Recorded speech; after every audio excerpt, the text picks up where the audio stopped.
apprehension have been expressed in some quarters that recent developments in South Asia raise the specter of an arms race and heightened tensions. These apprehensions are misplaced.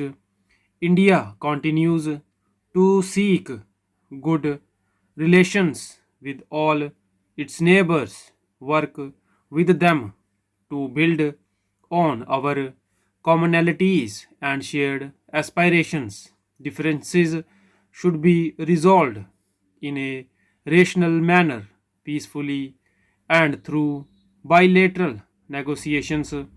I have had a cordial meeting with the Prime Minister of Pakistan at Colombo, and our delegations have continued the dialogue here. This is not the place to air the differences in some of our positions. The Shimla Agreement, which both India and Pakistan have ratified, provides an agreed mechanism for resolving these differences amicably among ourselves. Let me say this loud and clear. There is no place for any third party involvement in this process. Howsoever well intentioned the state of Jammu and Kashmir is and will remain an integral part of India. The real problems there is one of cross border terrorism.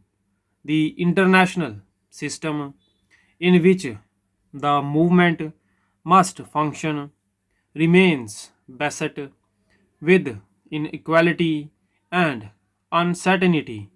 Ethnic conflict continues in Europe as well as other parts of the world. The Middle East peace process remains deadlocked. Religious fundamentalism and terrorism daily claim innocent victims in many parts of the world. Protectionism, currency speculation, and flight of capital have been a setback to the economies of many developed countries.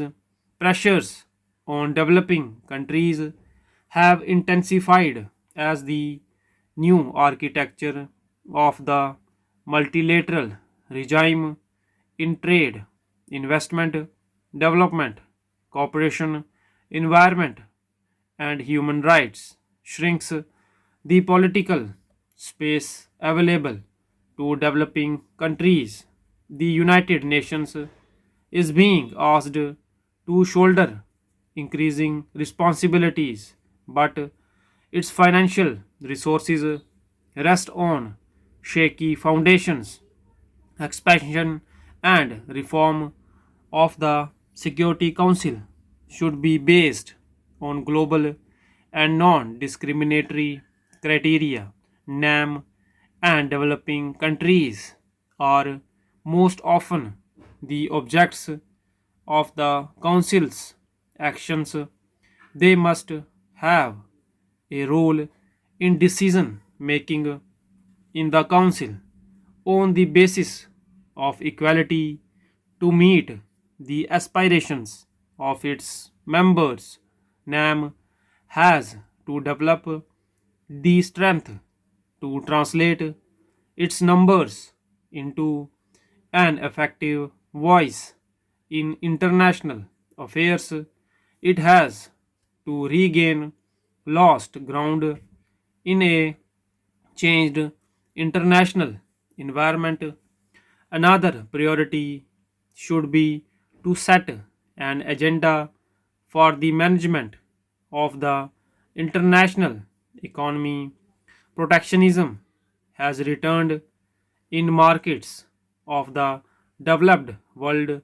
Trade and investment are being increasingly used to promote political objectives on labor standards, intellectual property rights, human rights, and the environment. These are defenses thrown up against the recent successes of some developing countries.